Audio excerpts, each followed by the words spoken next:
I think many of us are really starting to understand that we're pretty fucked. Our future's been taken from us.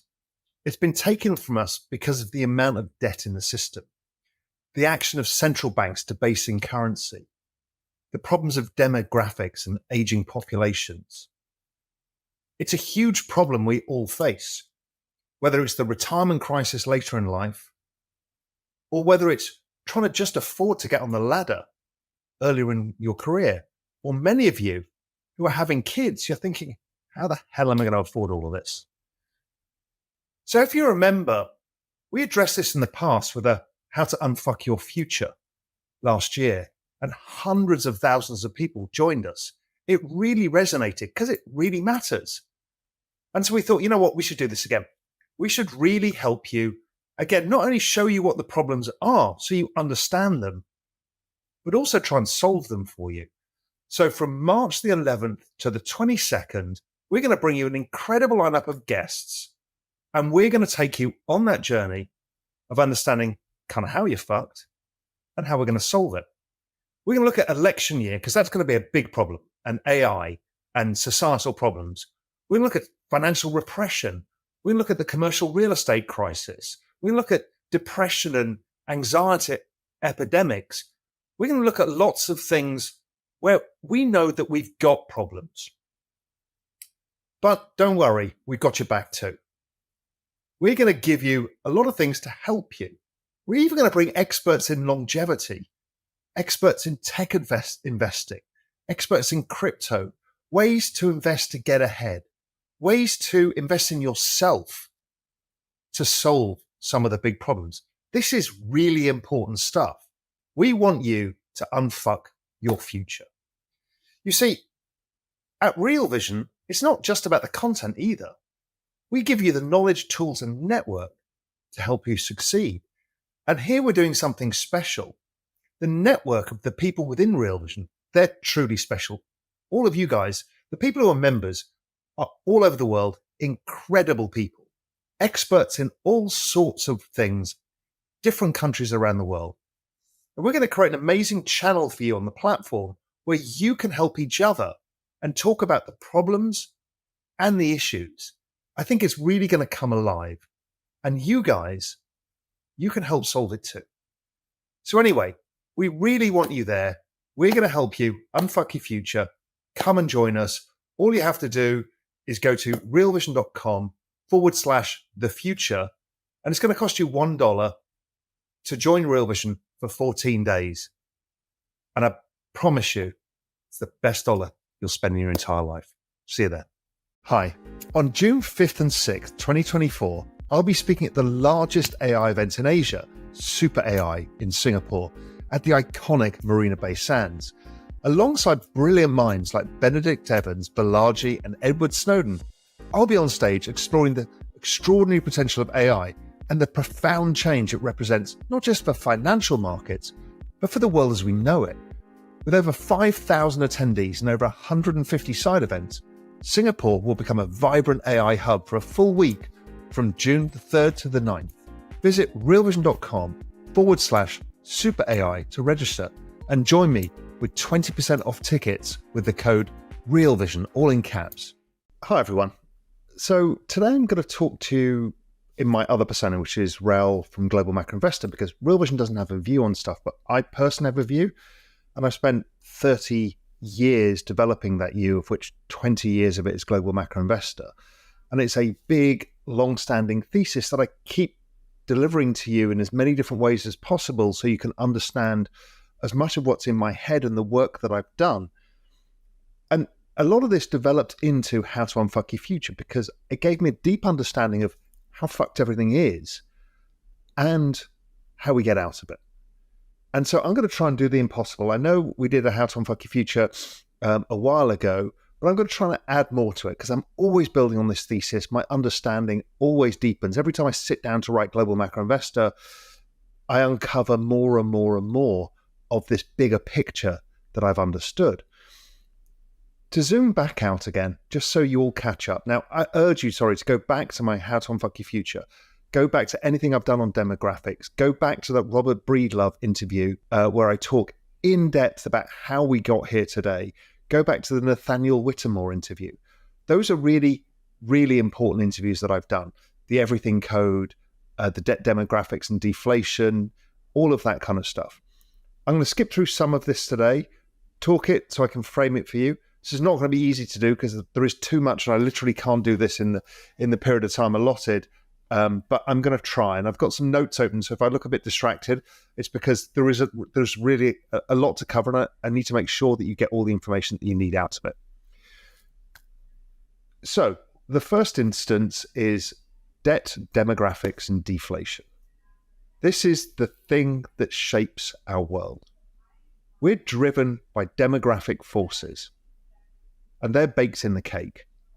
Populations grow, populations shrink. The population of the Western world has been shrinking or has been declining in growth rates for a period of time. There are some countries with different demographics, and I've talked about that before, why India, the Middle East, and other countries are maybe a better investment opportunity than the West in many regards. But you see, the whole thing came about from the debt demographic and deflation understanding of the world. You see, the older the population is and the more debts that they have, the slower the trend rate of GDP growth is. And that's what creates enormous problems. And I'm trying to deal with that and let you understand what that kind of means. You see, and again, without covering all the old ground again, after World War II, we had a record amount of people born in the Western world. Those people, their journey is the story of our economy. The growth go-go years of the 50s and 60s, the inflation of the 70s driven by all of these people coming into the workforce, earning an income and competing for goods and services. Then the 80s and 90s, then the 80s was them financializing. They get to their 30s and they start buying financial assets. That starts moving the price of assets. By the time we get to the 90s, we start to bring other people into this global labor force. So not only have we got a record number of people competing for jobs, but we also then bring the WTO agreement, and we start bringing everybody from China to Mexico to Vietnam into the labor force. That means that wages never really went up in real terms. Yet, because people are investing in their 401ks, assets were going up. So that was the start of the great asset imbalance. What happened was, over that period of time, people started taking on more and more debt to fund the difference in the asset price rises versus their wages. And that kind of makes sense. You borrow money to invest in the future. But that got out of control. By the time we got to 2008, the debt side of the equation was literally ridiculous. Every major economy was pretty close or above 100% of GDP in debt at government level. Households were at record high debts. Corporations were at record high debts. And then the world stopped. You see, what happened in 2008 was the value of the collateral of the system started falling. And that was when the equity market starts falling. The real estate market was the real one. That was huge amounts of collateral with massive amounts of borrowing. The collateral falls, the borrowing becomes unsustainable, the whole system imploded. Now, the banking system itself was record leveraged. And what happened was this complete meltdown of the global financial system. I think we all know by now, things are pretty fucked out there, for most of us. You see, whether it's currency debasement, rising real estate prices, or wages that never go up, it's really hard. And one of the most popular things we ever did was that series, How to Unfuck Your Future. So we're going to do it again. March the 11th, March 22nd. We'll discuss the problems at hand, no holds barred, and then we'll give you all the tips you need to unfuck your future. It just costs $1 to join Real Vision to get access to all of this content. Go to realvision.com/the future. I'll see you there. Let's unfuck your future together. And looking back now, I now think that this really was the 1929 moment. But it didn't turn into 1929 And there was a reason for that. Is we had Bernanke at the Fed, and Bernanke had an understanding of what went wrong in 1929. And he had one special trick up his sleeve, which was the use of the balance sheet of the central banks to deflate the value of money itself. And so therefore asset prices optically rose. So that's the denominator effect you've heard me talk so much about. All the central banks agreed pretty much around the same period of time to start printing money, debasing all of fiat currency. Asset prices ripped. If asset prices ripped, well, guess what? The collateral of the system is now saved. So they save the system via this particular mechanism. Now, these are optics. They're not reality. They're optics. And I've spoken before, if you divide any of the assets since 2008 by the Fed balance sheet or global total liquidity or any one of these measures, they've gone nowhere. You see, we've had no real growth. And that led me to start to have an understanding. It was a conversation I had with Jordi Visser, and many of you have now read the Global Macro Investor, the free one I gave out, the annual think piece. And there's an incredibly important article in that, which was 2008, the year the world broke. You see, in 2008, yes, we understand that it broke, but it broke in many more ways.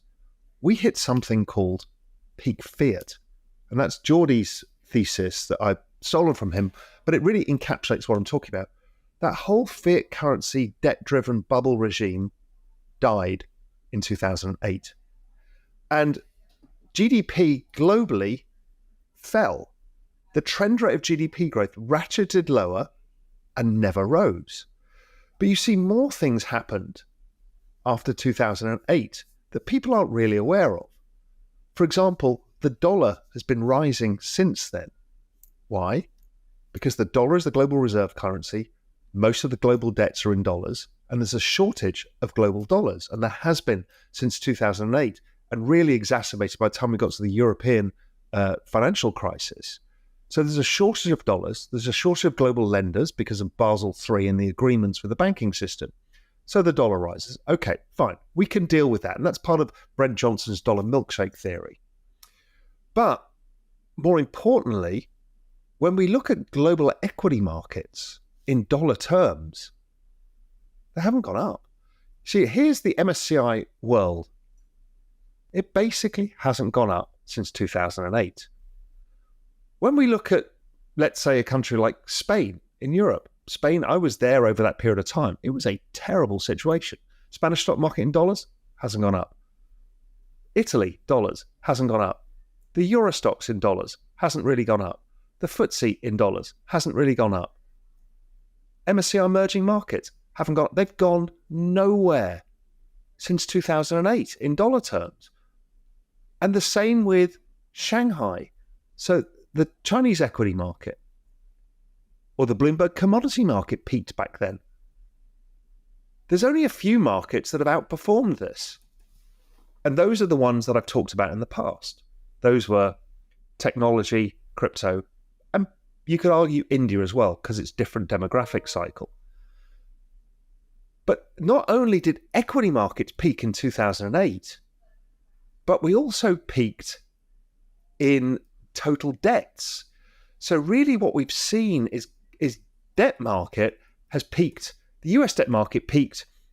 In the pandemic, we had that extra spike, but really it peaked a while ago.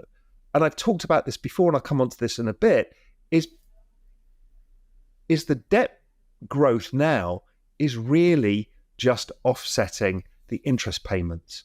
And it's all around trend rate of GDP growth. So therefore, debt is not growing faster than trend rate of GDP growth, really, because it's the missing trend rate of GDP growth that goes into paying the interest payments, and the interest payments are where the debt growth is. Those are the deficits that we see.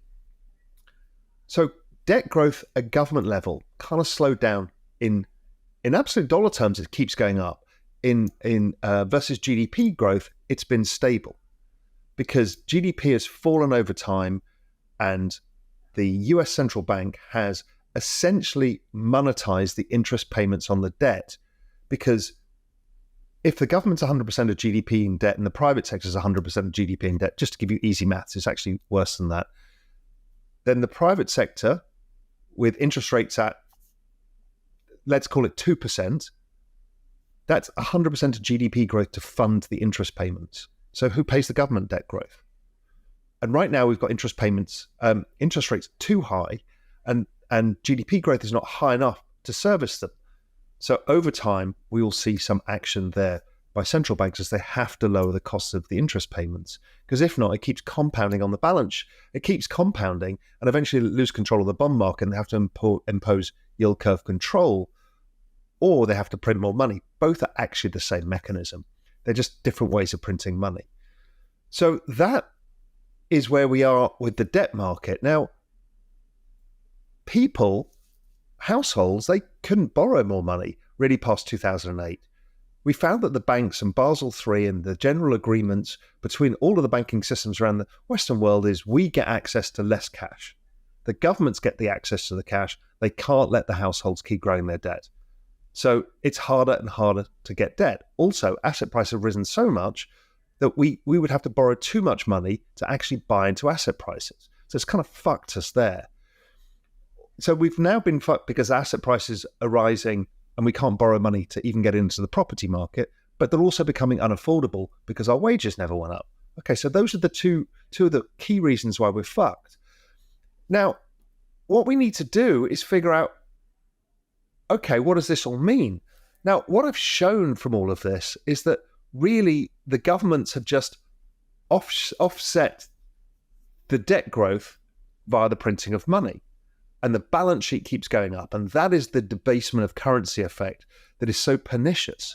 You've got to think of debasement of currency as a hidden tax on everybody. It's basically, if they're debasing currency by using, let's say, total global liquidity, and that's the US, Europe, Japan, China, the UK. If they're debasing by about 15% on average, then we're all getting 15% poorer in terms of our income buys less assets because the assets optically rise, incomes don't.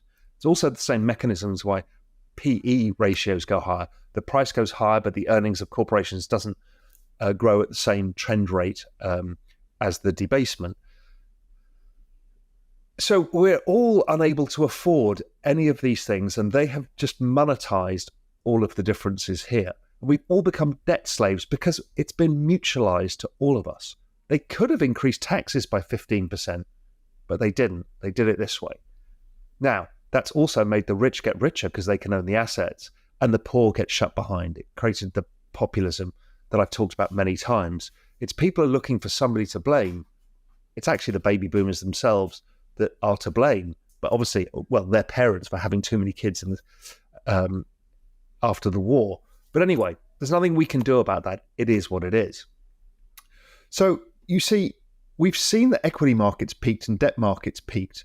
But also, interestingly enough, we've seen that, and also GDP growth has peaked. But the other thing that peaked was industrial production. So we hit peak industrial production in 2008. And almost nowhere has it gone higher. The US industrial production has been sideways ever since. And many nations, particularly in Europe, it's actually gone down. Germany's down, the UK's down, Spain is down, Italy's down. These are really bad things. So our productivity has declined. Our trend rate of growth has declined. Asset prices keep rising, but they're unaffordable for all of us. So what the hell do we do? Well, part of what's getting worse within this is not only did we hit peak fiat, so all things fiat, commodity prices through to anything that's variable, commodity prices, equity markets, they all have declined since 2008 in dollar terms, and in balance sheet terms, they've been even worse. But the other thing that we have hit is peak humans. You see, if GDP growth is driven by population growth, productivity growth, and debt growth, I've just explained that debt growth broke in 2008, not coming back. Population growth also peaked back then too. It started peaking in 2000.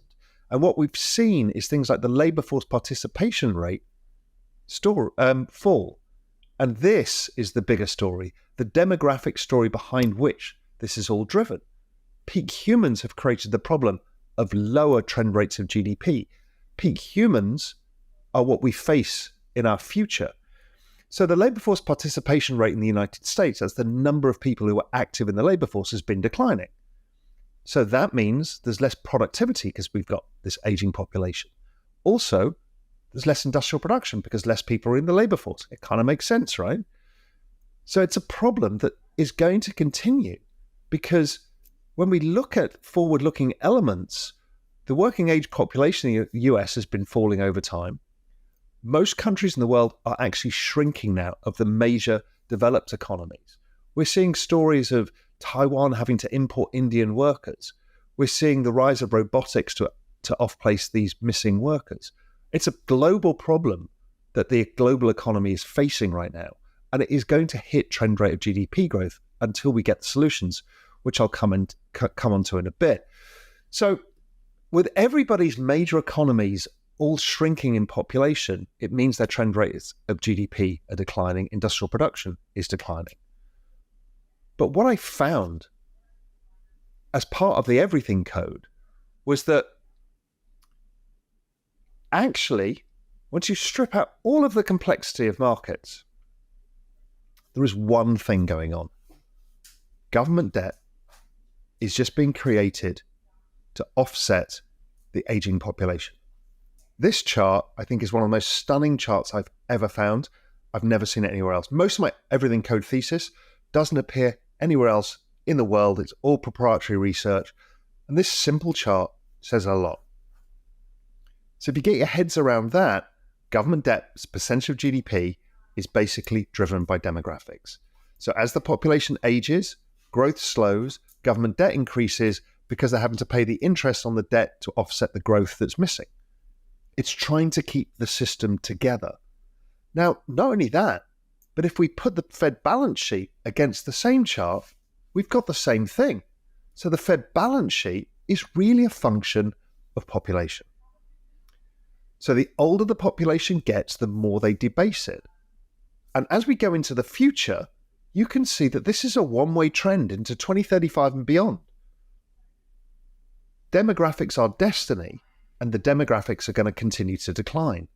So that brings down trend rate of GDP, it increases government debt to GDP, and it increases the use of the balance sheet. So once you understand that, you understand the game that's been playing here. The other one chart that's really interesting is demographics are inflation. So when we look at the inflation in the United States, the core CPI, it's basically births, deaths, but there's obviously that COVID spike. I think we'll revert back to the normal trend. I don't see how that changes. And then obviously the classic everything code chart, which is the Fed balance sheet versus the interest payments. And we're about to go up that wall of interest payments that either the government ends up with record debts and the bond market breaks, or they have to do something, yield curve control, or just general printing of money. But you see, everything did break back in 2008. Peak population growth created these problems going forwards. And we're seeing the central banks now doing one thing and one thing only. In fact, I think the governments are doing one thing and one thing only.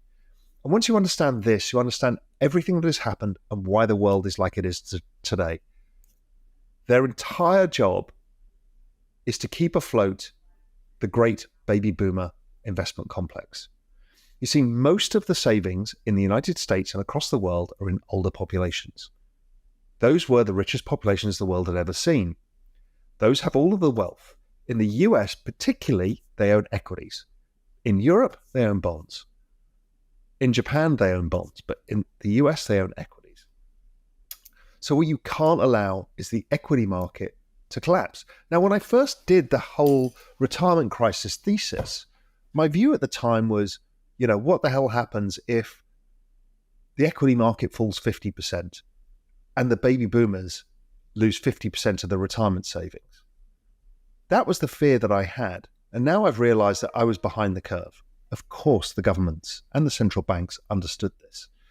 They understood all of this, and they have been trying to debase currency to optically keep the price of those assets high So the baby boomer savings complex continues. So that's a really important point. And it's one of the reasons why we have the Fed put. The Fed put is to stop that, because don't forget, all of this is the collateral for the lending of the entire system. You can't let that go down. You're able to let the bond market go into free fall because the bond market mainly is held without mark to market on the balance sheet of insurance companies and the banks. Yes, it created bank problems. I won't go into that one now. I mean, I could speak for hours about all of this. So I'm sorry that I have to jump around and get through, but there's a lot to try and get through. So the peak humans issue is another big problem here, because people don't understand what that really means. It means tax revenues go down because they're not paying taxes because they're not earning a living. They also want to divest assets because they need to realize the assets to pay for their retirement. So we need to somehow orchestrate a changing of that. And what we're seeing is that the younger generation are buying passive products. Passive products drive up the value of those equities. The baby boomers are divesting themselves of active management products because that's what they grew up with. That's creating this spread between so many of the things we see today, value stocks versus growth stocks, anything in the S&P 500 or the NASDAQ versus anything outside of it. The Russell 2000 is why it always underperforms. It's because it's not part of the 401k complex of the younger people. And the old people have to sell out of this. But what we're doing is also trying to optically keep as many of these assets high. So once you understand the game, you can play the game. Most people I see on Twitter argue about why the game is happening or the unfairness of the game. And that's all correct. But it's not going to save you. You're not going to unfuck yourself. Just by saying, the Federal Reserve bad, doesn't help you. What you actually need to do is figure out how to unfuck yourself. And that was the breakthrough for me with this everything code thesis and the exponential age thesis. What I started to realize is that the everything code was the understanding that they are financing all of the future. The everything code is really all about understanding that they are paying the interest on the debts by issuing more debt, and that ends up in the bank balance sheet. It was also the understanding that the world has become entirely cyclical now. The ISM cycle is perfect from one to the next. So we've got this amazing 4-year cycle. It's actually 3.5 years. And that was in fact driven by debt maturity. What we found is that after 2008, 2008 was a great reset, as we know, but it was also a debt jubilee. All of the major central banks around the world agreed to forego interest payments. That's what zero rates are. So they said, we don't need to pay interest payments because we need to rebuild our balance sheets. So they rebuilt their balance sheets by refinancing in the 3 to 5 year sector. And that's created this perfect cycle, which is the presidential cycle, the Bitcoin halving cycle. It is the everything code cycle. And that cycle drives everything. It's why I've been able to do so well in predicting where markets are going, because that cycle is the liquidity cycle, the debasement cycle. It's all one thing and it drives assets. Once you understand that, you understand most of the game that lies ahead. Now, this is not the first time this has happened either. The 1950s were remarkably similar. This time around, it wasn't a demographic bust that caused it and the debts that came because of demographics. The last time around, it actually came from obviously World War II and those debts. But what did the governments do? In the US, they imposed yield curve control, which is financial repression, which is the same as adding things to the balance sheet. So they kept interest payments low. The economy, they restructured debts. The economy became perfectly cyclical, just as it is now. It's almost identical. And asset prices correlated entirely. So they ripped higher, corrected every cycle, as they're doing now. So that whole 1950s thing actually plays out perfectly in the equity market. When I look at the chart of now versus the 1950s, it looks very similar. And when I zoom out, it kind of suggests what's going ahead.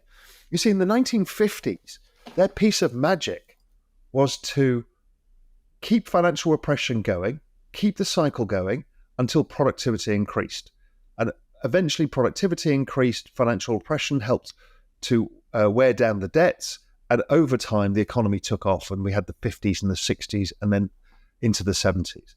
And that was a magic period for GDP growth because of what they did. And they're repeating it now. It's very clear to me that that is the game. That is the game the Japanese are playing, the game the Europeans are playing. Everybody's playing the same game. So we know the game. We know debasement of currency is the other game. So here we know that if we don't play their game, you're going to get fucked. If you invest in assets that don't beat the balance sheets, the 15% a year, you're going to be losing money every year. So it's really important that that is your hurdle rate. And when you look at that, you suddenly realize that most assets don't beat it. The S&P doesn't really beat it. Gold certainly doesn't. Real estate unlevered doesn't. Most things don't beat that debasement.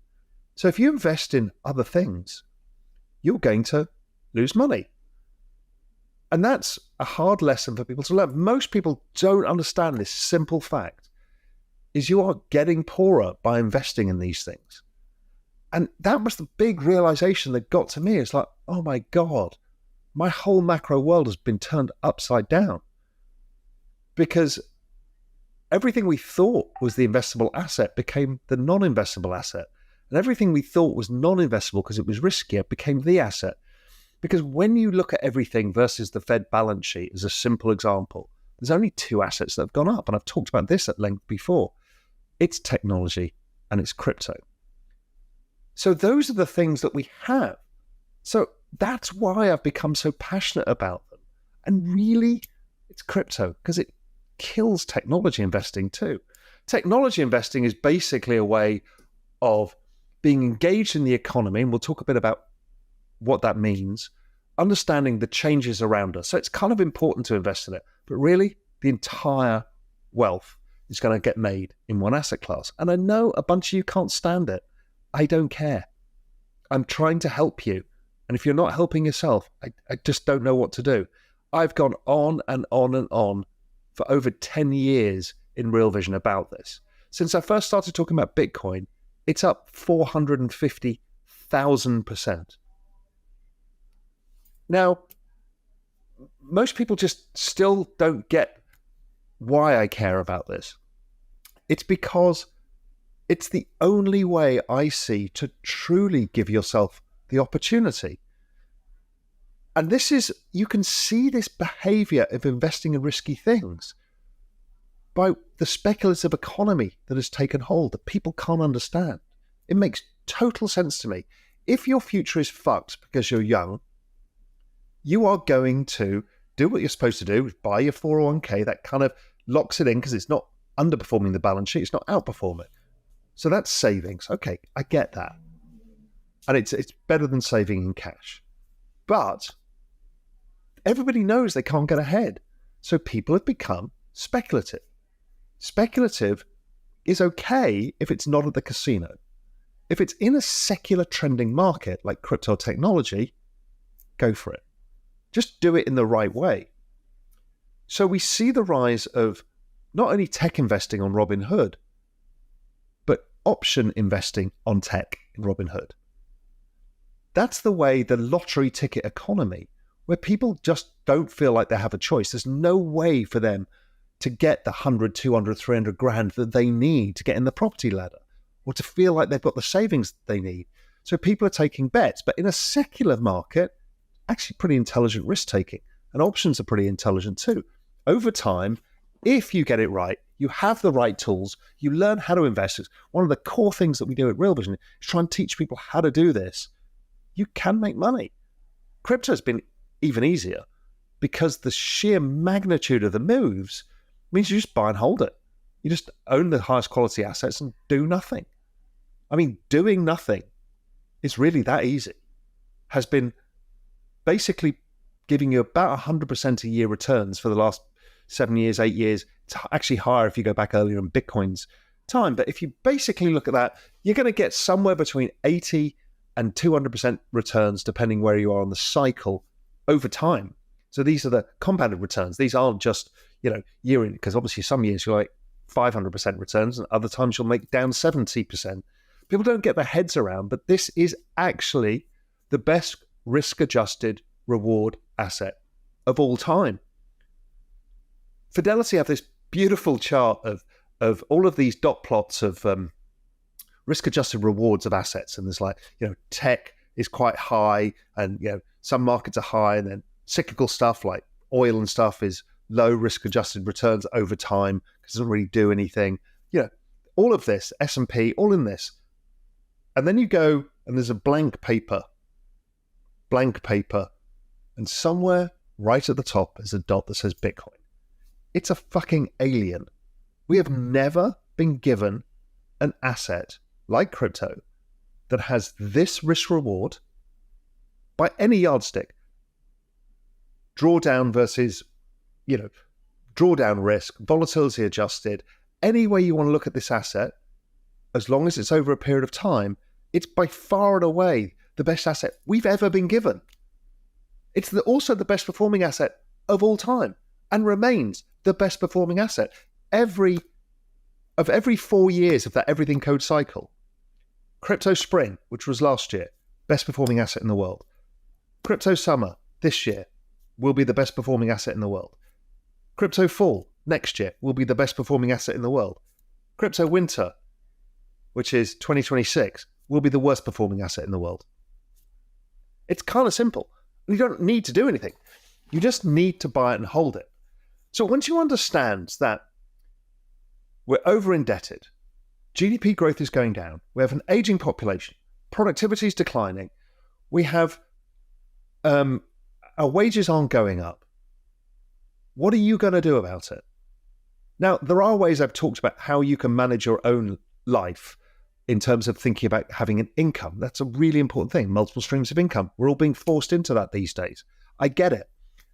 But really the thing that will change your life is owning the asset. And this asset is the only truly homogenous global investment asset that exists.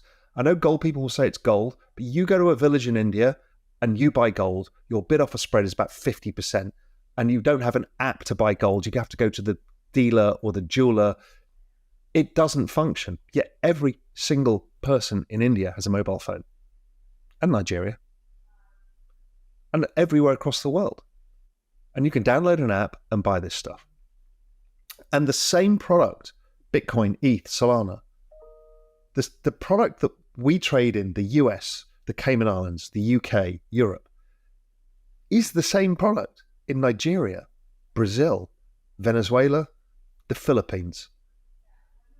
And we can all fractionalize it, so we can all put in 10% of our income. So it's egalitarian. It's for everybody. And you see, once you see this, you can't unsee it. So of course it's a super massive black hole that sucks in capital. Of course people are going to pile more and more money in it because it's the way out for everybody. And that is just the investment in the infrastructure layer of this new digital economy. Obviously the applications layer, what we do with this technology, goes on top, but we're having a chance to invest in the applications layer here. I'm sorry, in the actual infrastructure layer. It's like owning a share of every single mobile phone network added together. If it was a public good, like the internet, owning a share of the internet, that's what we're buying here. It's a share of the rails of the new future, and everybody can own it. It's a public good, but we own it, as opposed to a public good being free like the internet. It's a public good that we can own a part of. And owning a part of it means we have behavioral incentives to make it grow. So it grows faster than anything else. Because the more people who join the network, the more the value of the network goes up. The more applications get built on the network because of the value of the network increases the value of the network, and so on and so forth. This is why it's the fastest adoption of any asset class the world has ever seen. Asset class, AI is a technology, but of an asset class, this dwarfs anything else. The last numbers we saw, we were at 516 million wallets. And we've been growing, again, at like 50 to 100% a year. So we're going to double and double and double and double as this technology brings in the central bank digital currencies, the payment system, the how we trade and invest in securities, the rails of everything. And then it unlocks other things of what we can do with smart contracts. It unlocks a lot. And again, most of you most of you get it. And most of you start to make a lot of money out of this, and you're starting to understand. There's some of you who don't and don't want to get it, and that's okay too. I'm trying my best. I've done an enormous amount of work on this. We are so fucked that you're going to have to take risks, but we've been given the gift. That whole retirement crisis video that I did way back when, I said, listen, the gift is crypto. That was 2016 or something. And that gift is the gift that keeps on giving. It is everybody's chance to get ahead. But you have to understand how to do it. I mean, it's gone up a lot already, but it's likely to go up a lot further because we've probably got at least another year, maybe 2 years of returns. And that's part of what I've been trying to tell people with this don't fuck this up theme. It's like, listen, if we're being given an opportunity, it's so important that you don't mismanage the opportunity. Many people did that in the last cycle, and I'm trying to help people this cycle. Own the main assets. Don't trade around. Don't have FOMO. Don't use leverage. Just hold it. Now, you will lose your mind. I lose my mind in these. Just give yourself 10% of your bag or 20% if you're really a true degen to allow yourself to invest and lose money and try and make money in the 100x's. But don't touch your other stuff. Run it. A lot of people now have PTSD. They're going to want to get out too early. There's nothing wrong with taking profits, and we will address that when the time comes. Take profits by all means, but notice you also have PTSD as well because of the last cycle. Particularly people who've been in it for one cycle only have a lot of PTSD. I've gone through many of these, down 80%, and they don't bother me. In fact, I love them. I love them because I just buy more of the asset at cheap prices, and it compounds over time, which is a tremendously strong strategy. So when you step back out of all the noise, our futures have been fucked. They've been fucked by too many people, and the government's trying to deal with it, and central banks trying to deal with it, creating unintended consequences everywhere. But out of that was the answer, the Bitcoin white paper, cryptocurrency. We're starting to see that now becoming more accessible to people in the TradFi world, obviously the ETF. And actually, crypto is and remains the biggest macro trend of all time. It's that big. If the Everything Code says they're going to debase the currency, and all assets are now correlated based on this cycle, some are leading, the NASDAQ and crypto, others lag, property, and others are in the middle, like the Russell 2000. The S&P maybe leads by about 6 months, something like that. They're all moving in conjunction because they're all being driven by this liquidity cycle that I've talked a lot about. So if they're all being driven by the liquidity cycle, as a global macro card, my job's fucking easy. It's like, if everything is correlated, you only have one job to do. That's do a chart of all of these assets against each other and choose the asset that has the best risk-adjusted returns, and just do that. And that's why I'm so heavily involved in crypto. It is by far and away the best risk-adjusted return. So I've never had macro so easy. And you filter out all of the noise people talking about. It just goes away. People are like, well, you can't have crypto markets going to all-time highs with 5% interest rates. I'm like, are you fucking kidding me? An asset that goes up 100%, 200%, 300%, 5% doesn't care about your 5% interest rates. It literally doesn't.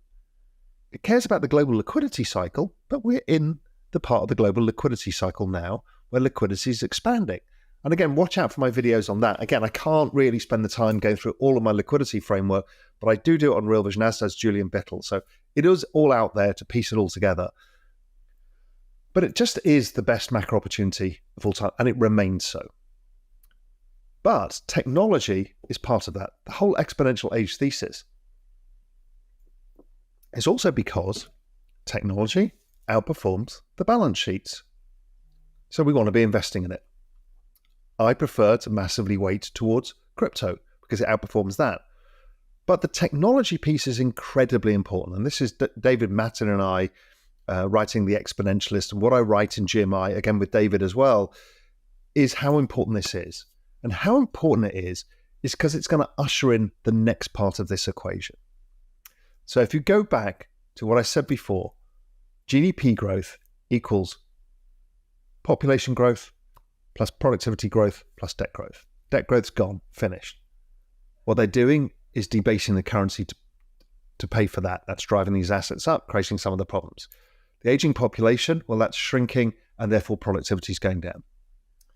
Why I really care about the exponential age and why you should all care is twofold. Firstly, at an investment level.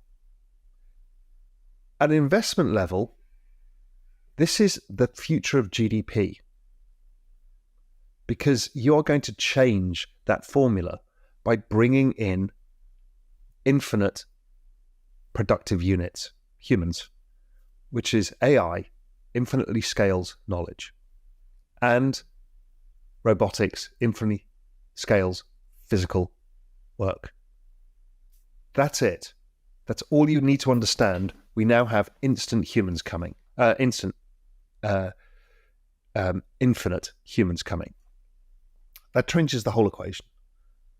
Productivity obviously increases, particularly if we can get the cost of energy down, and people are working on that. We're seeing the rise of nuclear. We're seeing that is starting to take hold. We're seeing EV technology. We're seeing geothermal. We're seeing a bunch of different technologies lowering the cost of electricity. They don't yet scale enough for the needs that we have, which is where nuclear will come in. It's all coming.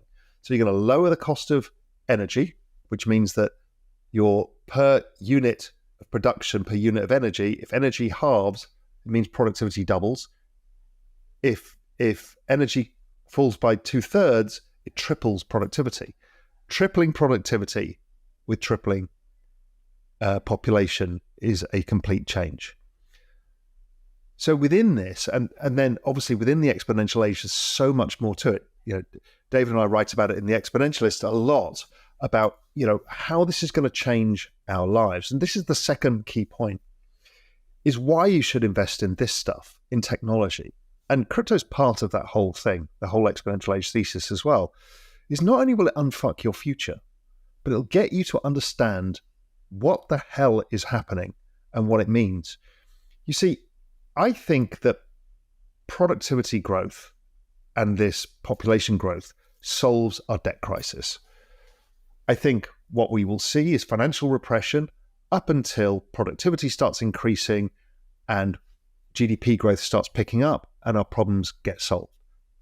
I know that's not the most popular opinion. Most people think we're going to have a big reset and it's all going to go to shit and we're all going to go to war with each other. I think the opposite. I think we will literally completely change the rules of economics, and it's coming faster than people expect. And this is why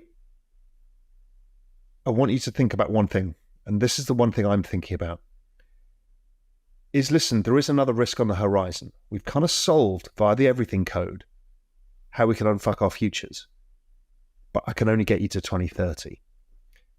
And this is troubling me, is I live in the future and I've generally been following the same trends. If I've been following the same trend for 30 years, debt, demographics and deflation, but something is about to change. If the structure of economies is driven by population productivity, the rules don't apply. So I've got to a point where I've realized I think 2030 is the end of the entire economic regime that we've had for the last 1,000 years or 2,000 years or longer. And that sounds ludicrous. We are not constrained by resources.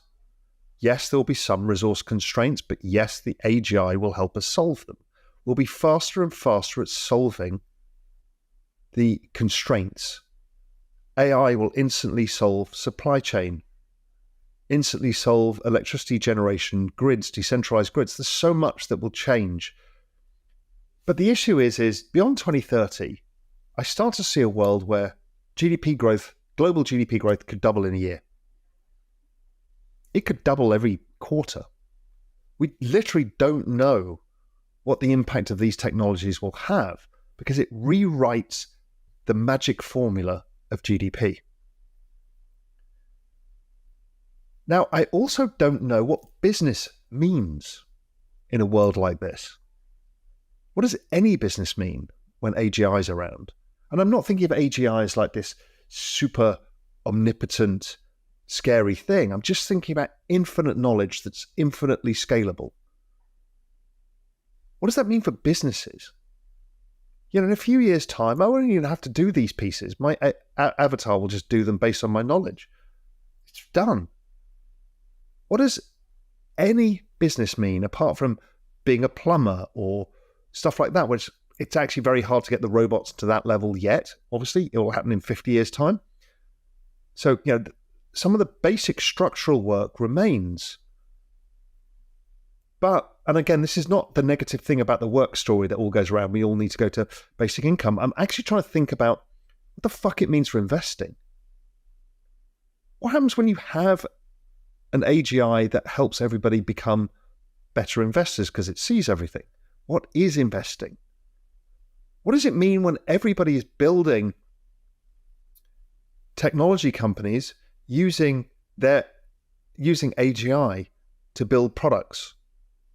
Right, the iteration cycle is too fast. We're already seeing it. I actually think OpenAI using AGI to build products to get them to the state of AGI so it's not a shock, and then they keep iterating. There's about 500 people work for that company, yet they nuke every single business that's starting to scale something in AI.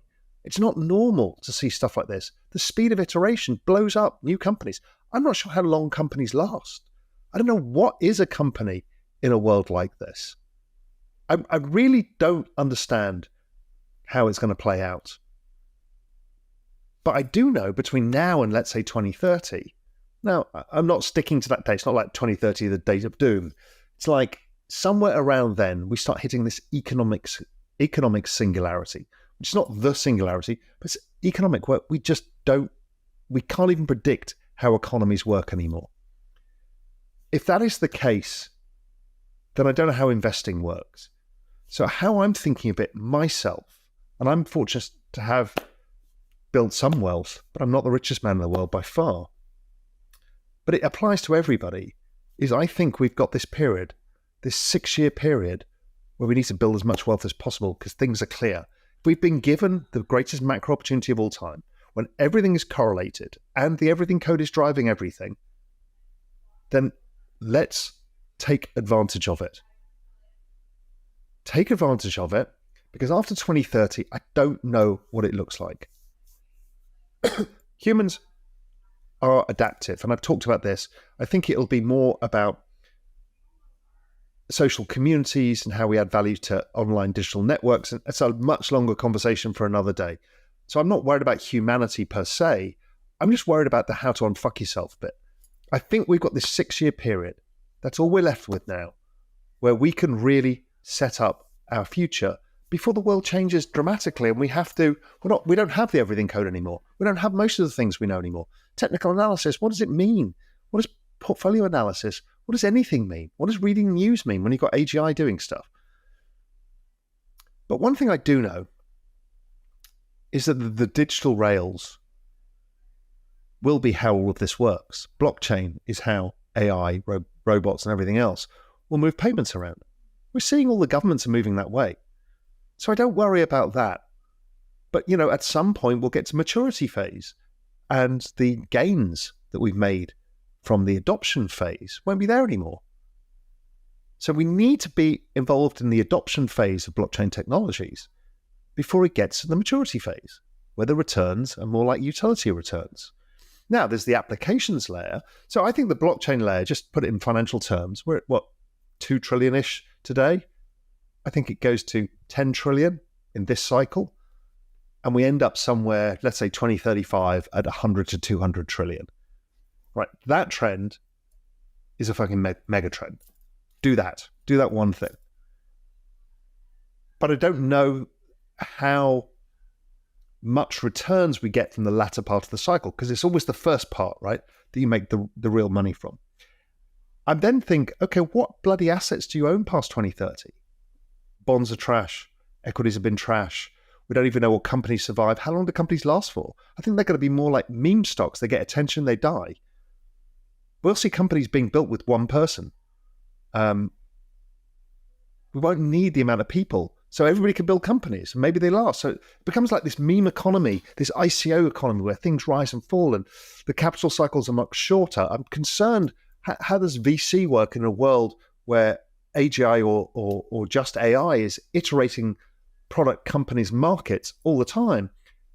Things kind of blossom and then die. Some rise, but I think much less rise, because you keep getting disrupted. Everybody gets disrupted by each other in this kind of endless cycle. So I don't even know what, kind of the asset markets do.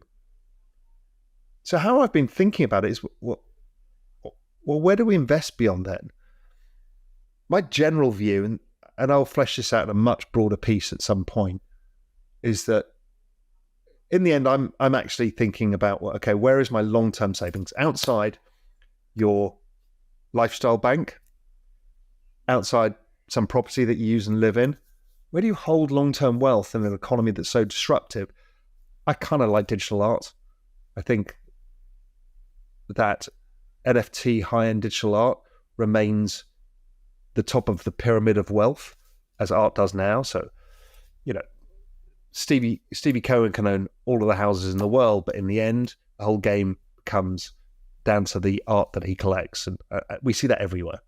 And I think we will see the same pyramid structure in this new economy, where something digital has enormous amounts of value. So I'm thinking through that, and I'll talk to you more in depth about that. So, okay, let's go back a little bit. I've gone through the story, which I've explained it many times to you, how fucked things are. No growth, high debts, aging populations. I've explained that the central banks are debasing currencies, all of fiat, that the entire fiat world peaked in 2008, which is one of the reasons why since then people are so pissed off, because nothing's working. Some assets have continued to rise, but those are the ones at the center of the debasement of the reserve currency, the US dollar. That's why the US markets look better. But once you adjust them for deflation, for debasement, they look just like the European stock market in dollars. It's all going nowhere. So then we found that, okay, the government understands this too. This is the great thing that I see, is like the government doesn't know what they're doing. The Fed are idiots. They know exactly what they're doing. All the central banks understand the game. The game is, do not let the great baby boomer complex go bust. Do not let the system implode. We have to offset falling trend rate of GDP by higher debts at government level to maintain the economic structure that we have. We can't pay for that, so we have to print money to do it until this population bulge is left behind and we change the structure of economy. So there's the game. So the game is understand that. Forget all the other things that people talk about. It's all fucking noise. It's all mid-curve. Don't mid-curve it. Buy and hold, things go up. And the far right of that is they go up because of so much evidence of what they're trying to do, and why they're trying to do, and how the economy's broken and what it all means. Everything in the middle, I think, is mid-curving it. And it will cost you money. You will literally not be as wealthy as somebody who just understands the buy and hold strategy in the right assets, crypto technology. So we've got that, thank God. Crypto is the super trend. That is the biggest gift we've ever been given as an investment for all of mankind. I mean, I've expressed this so many times to you. You don't believe it when the market's down. Raoul's a moron. Why did he get us into that? Now it's back at all-time highs. So, oh, he's a genius. No, it's the same bloody thing. I just bought and hold. I'm just the moron on the left of the bell curve. Just don't mid-curve it, and don't fuck it up. Don't fuck it up means don't try and do things you shouldn't be doing. Just buy and hold a core group of good assets, knock yourselves out on other stuff. The other thing is, as I said, we've seen this cycle before, the financial repression. We've seen the cycle. Everything is cyclical. Everything comes down to basically two assets. A rich really comes down to one asset. But you need to be involved in technology. You need to understand what the hell is coming, because it is going to change everything you do. Whatever industry it is, I don't care. It's going to change. And you need to be prepared for that. So how to unfuck your future gets us from now to 2030. After that, it's a whole new future out there. If you are young, and I've given this advice before, just fucking knock your socks off. Go for it. Because there's no way out of this without investing in yourself, generating income, using that income to buy upside in these assets where we've been given the gift of massive asset rises in a secular trend due to technology. If you're a retiree, it's very difficult, right? Because you don't really know what to do. If you're a US retiree, well, you're in equities. But the good thing is they got you back. They know that you can't have your equities fall 50%. They will debase the currency. I think basically you will be fine. I don't think your income will be what you want it to be from these assets, and you probably don't have enough assets. Those are the issues, and I don't really know how to help with that, except have a bit of risk in these riskier things, because they should offset some of the issues. And I know the median pension in the US is minuscule for people who are 70 years old. And I know that's scary for people. And I know it's scary to have their parents in that situation. All of us have helped out our parents. It's very difficult. But hopefully, if the central banks and the governments don't allow the assets to collapse, the struggle is going to be making those assets last long enough. So if people can have a little bit more in a riskier asset and less of a scarcity mindset of, hey, gold's going to help me out, it probably won't. It probably won't, because of the debasement and the fact you just don't get enough returns to live off. So anyway, and that sounds like really bad advice for older people. Just do it at the margin. I'm not asking you to put everything you've got into crypto, but just understand that it would be very useful to your portfolio. It's portfolio accretive to have technology in crypto, and don't be as incredibly risk averse. Be in equity, so like Russell 2000, that's going to get you nowhere. So yes, I know it's difficult. I know that many of you have to maintain an income as well, even into older years. I get it. I think that's the way of the world. I don't think that's going to change. So there is no magic bullet here. You can obviously move. I think that is one magic bullet that I've talked about in the past. Moving from high-cost places to low-cost places. I have no idea why there isn't a reverse migration to Mexico from the US. Cost of living is half the price, a third of the price. It's a beautiful place. So if you are retired, think where you live. I've talked about this before. This is this quality of life thing. You can live anywhere else outside of the United States and lower dramatically your cost of living. And then suddenly your relative wealth explodes. I did that. I went to Spain. I'd left the finance game. I certainly wasn't the richest man in the world, but I moved to Spain and I was like 4-5 times richer than I was in the UK because everything was cheaper. It was magic. So you can do that same piece of magic. So that's the one big piece of advice, is you can lower your cost base. Young people, as I said, keep taking the shots. You're going to have to take risk. Taking risks in this will get you up the property ladder. Taking risks in this thing will keep you engaged in where the world is going. It'll give you a chance to unfuck that mess that you're in now, because, look, the average Real Vision viewer is, 35 to 38 years old. You're all having kids. You've all got married and you're thinking, oh shit, what do I do now? I need to somehow, does my wife continue working? Well, that's going to have to happen. How am I going to buy a house? Well, I've moved out of New York and I'm now living in, middle of nowhere. So, okay, I've managed to find a house. Now I've got to keep this house up. Next thing I've got to think about is kids' schooling, because there's no schools because I've moved out into the rural part. Maybe I can get them to the junior school for a while, but after that, I'm going to have to pay for something. And then there's university. and then I've got to fund my retirement. I get it. I've been through that, but it wasn't as difficult for me. It was cheaper to buy real estate. It was cheaper to buy most things.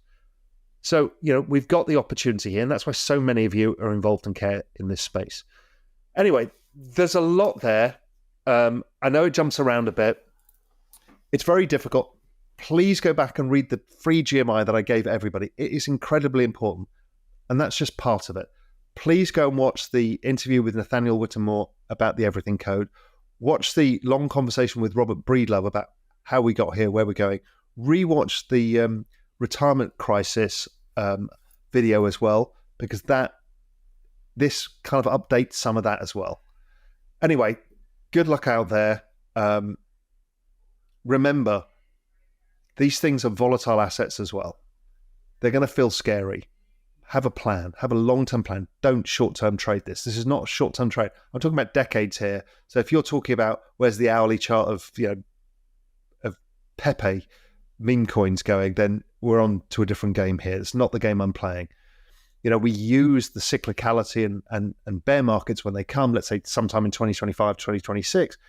You either have taken profits in a whole bunch of stuff, or you want to continue with the cycle like I did last time and use it to keep adding. Anyway, good luck out there. 2030 after that is going to get really wild. In the meantime, I think we've been given a gift, so let's take it. Cheers. Hi. On June 5th and 6th, 2024, I'll be speaking at the largest AI event in Asia, Super AI, in Singapore, at the iconic Marina Bay Sands. Alongside brilliant minds like Benedict Evans, Balaji, and Edward Snowden, I'll be on stage exploring the extraordinary potential of AI and the profound change it represents, not just for financial markets, but for the world as we know it.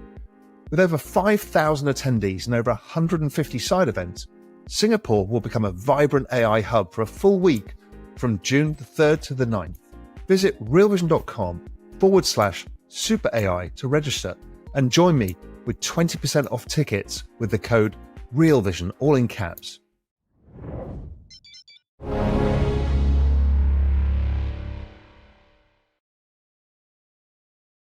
We hope you enjoyed the video. At Real Vision, we help you understand the complex world of finance, business, and the global economy with in-depth analysis from real experts. Join the revolution at realvision.com.